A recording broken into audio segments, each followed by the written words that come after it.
Bueno, yo soy Rafael y vengo a explicaros la narrativa y la novela del siglo XV como si yo fuese aquí, la Susi profe de literatura.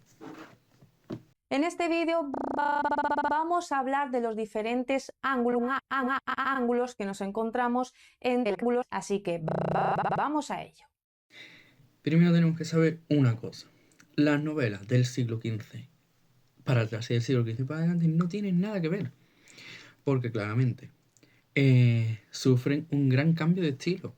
Antiguamente las novelas eran más de buscar el amor, esperar a mi caballero, esperar al hombre perfecto.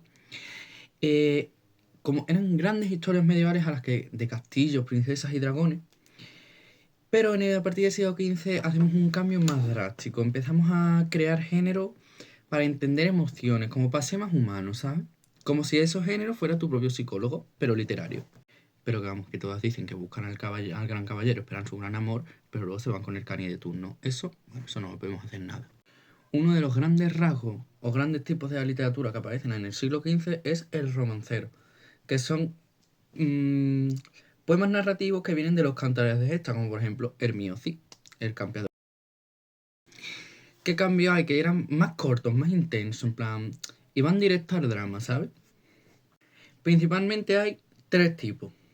Los históricos, que serían cantares que relataban hechos históricos. Los fronterizos, peleas entre moros y cristianos. Y los novelescos, que inventaban amor, novelas épicas. Un dato clave, si es verdad, de esta época es el fragmentarismo. ¿Qué es el fragmentarismo? Me estarás pensando, ¿tú qué dices este? Pues el fragmentarismo es que simplemente no ves ni el principio ni el final, ves como la escena más importante.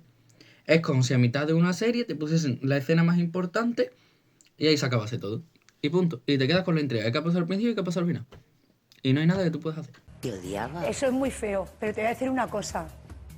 Aquí estoy, sana y fuerte, y con un par de cojones, ¿vale?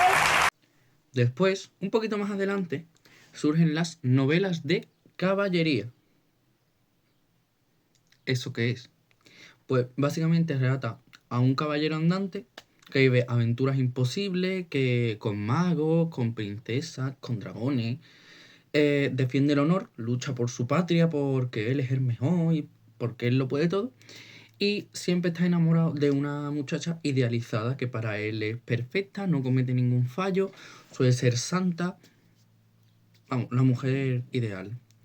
El ejemplo claro de esto, Amadís de Gaudí.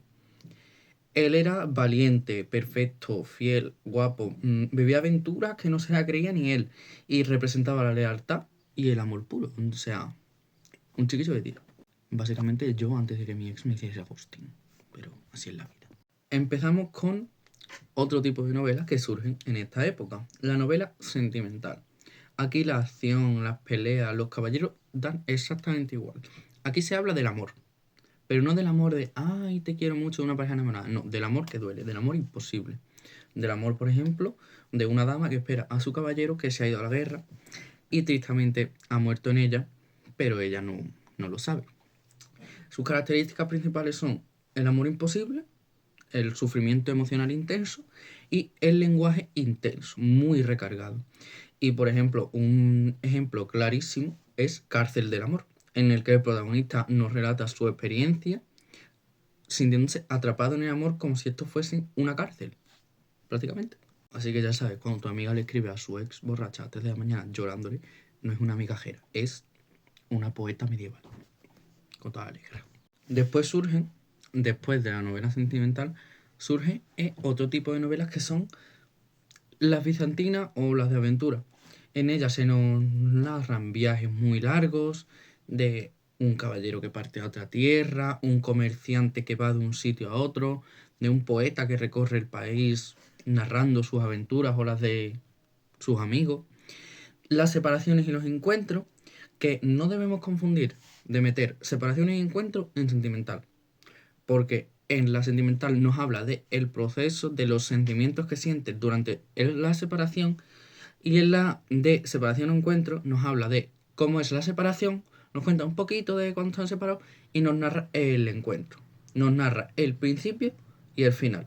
En lo de en medio le da bastante igual, pero no, un poquito nos lo cuenta. Y también nos habla de casualidades, de muchas casualidades. Es como, por ejemplo, cuando estás viendo una serie y el personaje principal se va a morir y de repente aparece su amigo que lo han matado en la segunda temporada y dice, súbete al coche. Casualidades de la vida.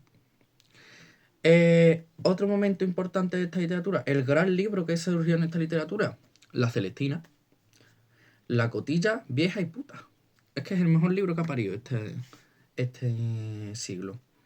Y después, cuando termina todo esto, justo después de La Celestina, entra el boom literario, lo que se conoce como el siglo de oro de la literatura. En resumen, el siglo XV tiene así de variaciones literarias. Que si aventuras, que si caballeros, que si amor, desamor. Tiene La Celestina. Yo con eso estoy conforme. No, pero ahora en serio.